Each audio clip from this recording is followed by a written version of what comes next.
नमस्कार, स्वागत है आपका हमारे चैनल पर। मैं हूं आपके साथ शिप्रा सैनी। महाराष्ट्र में एनसीपी के नेता और उद्धव ठाकरे सरकार में अल्पसंख्यक मंत्री नवाब मलिक, जिन्होंने आर्यन खान क्रूज ट्रक मामला सामने आने के बाद बीजेपी के नेता मोहित कांबोज और उनके वकील फैज मर्चेंट पर कई गंभीर आरोप लगाए,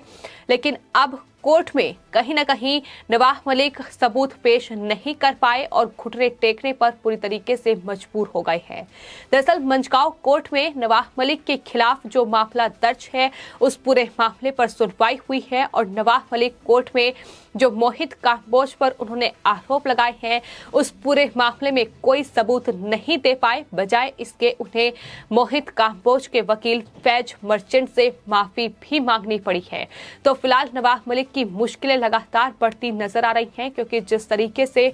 आर्यन खान क्रूज ट्रक मामला सामने आया था और नवाब मलिक ने बीजेपी के युवा नेता मोहित कांबोज पर कई गंभीर आरोप लगाए थे। आरोप यहां तक लगाए गए थे कि आर्यन खान मामले में मोहित कांबोज ही मास्टरमाइंड है। उन्होंने दरअसल आर्यन खान की किडनैपिंग की पूरी स्क्रिप्ट लिखी थी।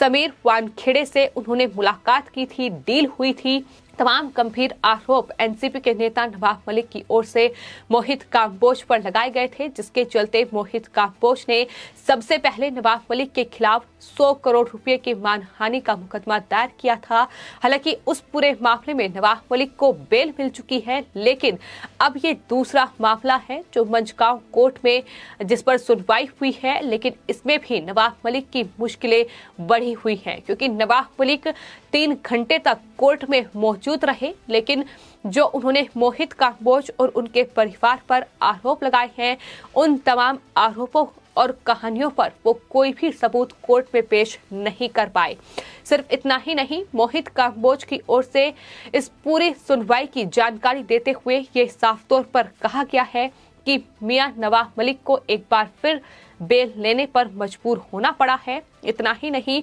उन्होंने मेरे वकील फैज मर्चेंट पर जो गंभीर आरोप लगाए थे, बाद में अब नवाब मलिक को कटघरे में खड़ा किया गया और कोर्ट में जो उनके वकील हैं, उनसे नवाब मलिक ने माफी मांगी है। ये भी मोहित कांबोज की ओर से जानकारी दी गई है। तो फिलहाल जिस तरीके के आरोप लगातार एक के बाद एक नवाब मलिक लगा रहे थे, उस पर मोहित कांबोज पहले ही ये कह चुके हैं कि दरअसल वो इस पूरे मामले पर कानूनी लड़ाई लड़ेंगे और नवाब मलिक जो आरोप लगा रहे हैं वो पूरी तरीके से झूठे हैं, निराधार हैं। बार बार उनकी तरफ से दोहराया गया है, लेकिन बावजूद इसके नवाब मलिक का आरोप लगाने का सिलसिला जारी रहा और शायद यही वजह है कि मोहित कांबोज ने नवाब मलिक के खिलाफ 1 या 2 नहीं बल्कि 4 केस दर्ज कराए हैं। अलग अलग गंभीर धाराओं में नवाब मलिक के खिलाफ ये केस दर्ज हैं,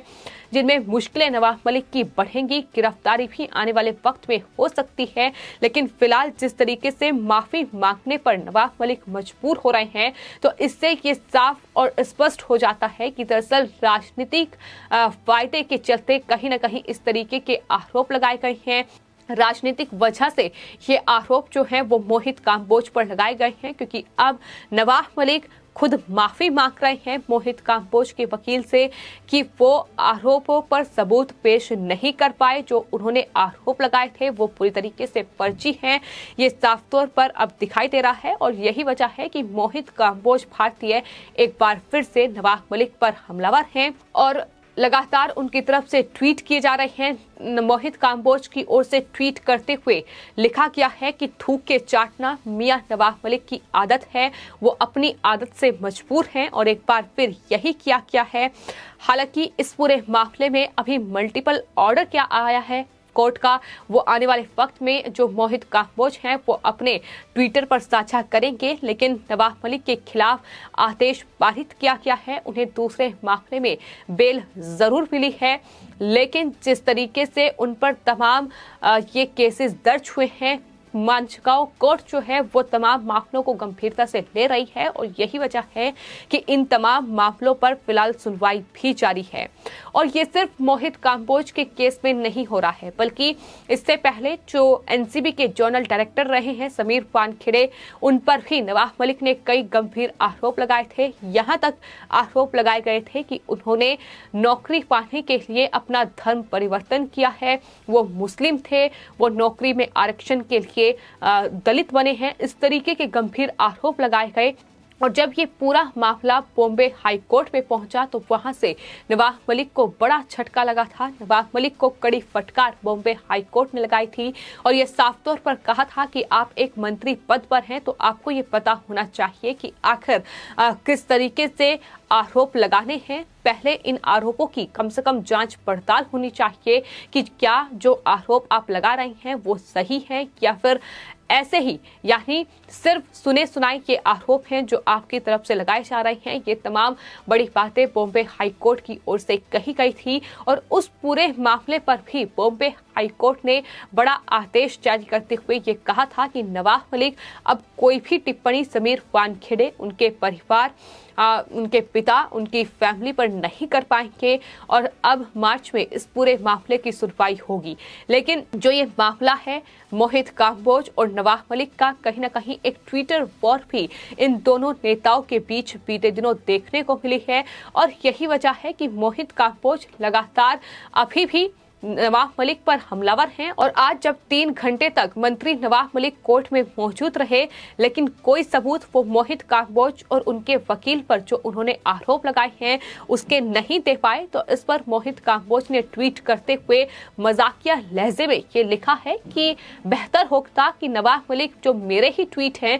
वही कोर्ट में सबूत के तौर पर पेश कर देते। तो इस तरीके की ट्विटर वॉर भी लगातार इस पूरे मामले में देखने को मिला है। लेकिन ये कहीं ना कहीं बेहद दुर्भाग्यपूर्ण है कि इस तरीके से जो मंत्री है जिसकी जिम्मेदारी मंत्री बनती है कि वो अल्पसंख्यक मंत्रालय का जिम्मा उसे मिला हुआ है, उसकी जिम्मेदारी संभाले, उसकी जिम्मेदारी संभालने के बजाय वो जिस तरीके की घटिया राजनीति पर उतारू हुए, जिस तरीके से उन्होंने एनसीबी के जोनल डायरेक्टर समीर वानखेड़े जैसे ईमानदार ऑफिसर पर तमाम गंभीर आरोप लगाए और किस तरीके से उनके पूरे परिवार को इस पूरे मामले में घसीटा, उनकी पत्नी, उनकी बहन पर जिस तरीके के गंभीर आरोप उनकी तरफ से लगाए गए। सिर्फ इतना ही नहीं, मोहित कांबोज भारतीय पर उन्होंने कई गंभीर आरोप लगाए जिसके सबूत नवाब मलिक नहीं दे पाए। तो ऐसे में अब एक्शन नवाब मलिक पर होना चाहिए, अब कार्रवाई नवाब मलिक पर होनी चाहिए कि आखिर इस तरीके के झूठे आरोप क्यों लगाए गए, आखिर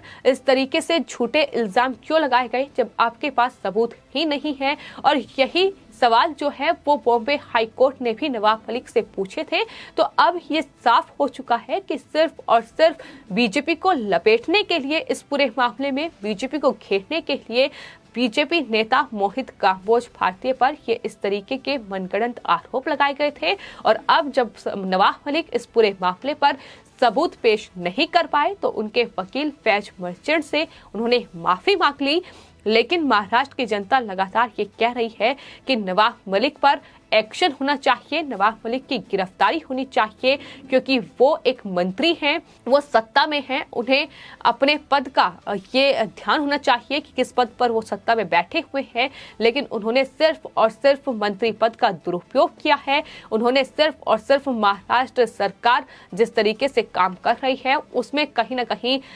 जिस तरीके से नवाब मलिक तमाम चीजों पर हमलावर नजर आए और उद्धव ठाकरे सरकार ने भी उनका साथ दिया। यहाँ तक मुख्यमंत्री उद्धव ठाकरे की ओर से तमाम अपने नेताओं को ये आदेश दिया गया था कि दरअसल नवाब मलिक जो समीर वानखेड़े पर हमलावर हैं, जो मोहित कांबोज पर आरोप लगा रहे हैं, उसमें नवाब मलिक का साथ वो दे। तो इस तरीके से मिलकर कहीं ना कहीं ये बीजेपी को घेरने का एक षड्यंत्र आर्यन खान क्रूज ड्रग मामले के बहाने बनाया गया था, क्योंकि आर्यन खान क्रूज ड्रग मामले से पहले एक ड्रग मामले में उनके दामाद समीर खान को एनसीबी ने गिरफ्तार किया था और अभी भी उन पर गिरफ्तारी की तलवार लटकी हुई है। और शायद यही वजह है कि इस तरीके के गंभीर आरोप जो हैं वो नवाब मलिक ने मोहित कांबोज पर लगाए थे। लेकिन अब जब मोहित कांबोज के खिलाफ वो कोई सबूत पेश नहीं कर पाए हैं तो अब बीजेपी नेता मोहित कांबोज लगातार नवाब मलिक पर हमलावर नजर आ रहे हैं। फिलहाल आपकी इस पूरे मामले पर क्या राय है हमें कमेंट बॉक्स में जरूर लिखें और चैनल को सब्सक्राइब करें। धन्यवाद।